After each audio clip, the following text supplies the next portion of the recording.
ಎಲ್ಲರಿಗೂ ನಮಸ್ಕಾರ. ಶಹರಿ ಅಡುಗೆ ಮನೆ ಚಾನಲ್ಗೆ ಸ್ವಾಗತ. ಬಹಳ ರುಚಿಯಾದಂಥ ಕುಂಬಳಕಾಯಿ ಪಲ್ಯ, ಅದರಲ್ಲೂ ಮಲೆನಾಡ ಶೈಲಿಯಲ್ಲಿ ಹೇಗೆ ಕುಂಬಳಕಾಯಿ ಪಲ್ಯ ಮಾಡ್ತಾರೆ ಅಂತ ನೋಡೋಣ. ಇದನ್ನು ಸಾಮಾನ್ಯವಾಗಿ ಅವರು ನೀರು ದೋಸೆ, ಕಡುಬು, ರೊಟ್ಟಿ, ಚಪಾತಿಯ ಜೊತೆ ಸವಿತಾರೆ. ಸಾಮಾನ್ಯವಾಗಿ ಮಲೆನಾಡಿನಲ್ಲಿ ರೊಟ್ಟಿಯನ್ನು ಹೆಚ್ಚಾಗಿ ಮಾಡ್ಕೋತಾರೆ. ಸೊ ರೊಟ್ಟಿಗೆ ಇವರು ಕುಂಬಳಕಾಯಿ ಪಲ್ಯನ ಹೇಗೆ ಮಾಡ್ಕೋತಾರೆ.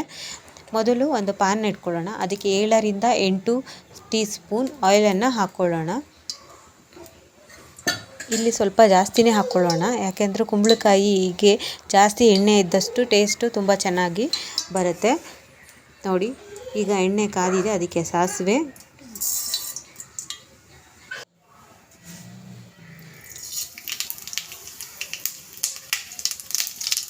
ಜೀರಿಗೆ,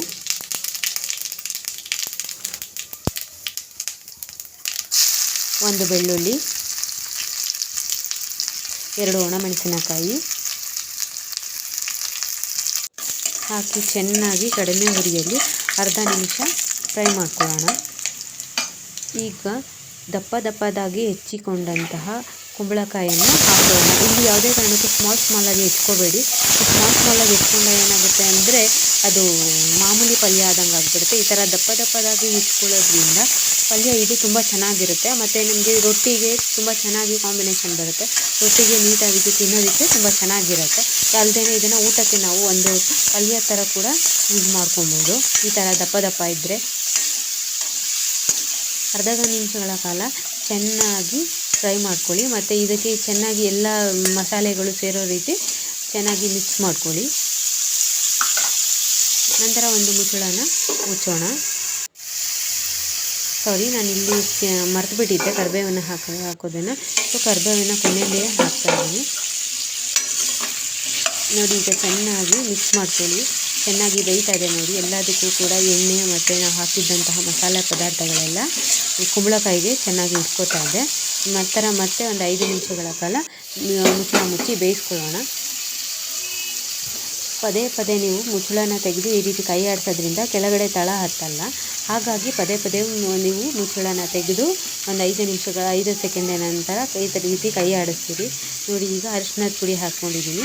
ನಂತರ ಉಪ್ಪು, ರುಚಿಗೆ ತಕ್ಕಷ್ಟು ಉಪ್ಪು, ಒಂದು ಟೊಮಾಟೋನ ಇಲ್ಲಿ ಹೆಚ್ಚಿಕೊಂಡು ಹಾಕ್ಕೊಂಡಿದ್ದೀನಿ. ನಾವು ಸಾಮಾನ್ಯವಾಗಿ ಮಾಡುವಂತಹ ಕುಂಬಳಕಾಯಲ್ಲಿ ನಾವು ಟೊಮೊಟೊನ ಹಾಕ್ಕೊಳ್ಳಲ್ಲ.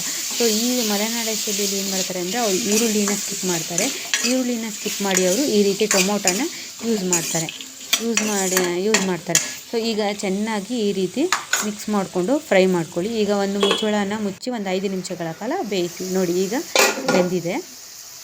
ಬೆಂದಿದೆಯೋ ಇಲ್ವೋ ಅಂತ ಯಾಕೆಂದರೆ ನಾವು ದಪ್ಪ ಹೆಚ್ಚಿದ್ದೀವಲ್ಲ, ಸಣ್ಣ ಹೆಚ್ಚಿದರೆ ಅಂಥ ಪ್ರಾಬ್ಲಮ್ ಏನೂ ಆಗಲ್ಲ. ಬೆಂದಿದೆಯೋ ಇಲ್ವೋ ಅಂತ ಥಿಂಕ್ ಮಾಡೋದು. ಸೊ ಈ ರೀತಿ ನಾವು ಪದೇ ಹಿಂಗೆ ಮುಚ್ಚಳನ ತೆಗೆದು ಈ ರೀತಿ ಕೈ ಆಡಿಸೋದ್ರಿಂದ ಕೆಳಗಡೆ ನೋಡಿ ಈ ರೀತಿ ತಳ ಹತ್ತೋ ಚಾನ್ಸಸ್ ಇರುತ್ತೆ. ಹಾಗಾಗಿ ತಳ ಹತ್ತದೇ ಇರಲಿ ಅಂತ ಪದೇ ನಾವು ಮುಚ್ಚಳನ ತೆಗೆದು ಈ ಥರ ಕೈ ಆಡಿಸೋಣ. ಒಂದು 5 ನಿಮಿಷಗಳ ಕಾಲ, ಒಂದು 5 ರಿಂದ 10 ನಿಮಿಷ ಬೇಯಿಸಿದ್ರೆ ಸಾಕು, ಕುಂಬಳಕಾಯಿ ಪಲ್ಯ ರೆಡಿಯಾಗಿಬಿಡುತ್ತೆ.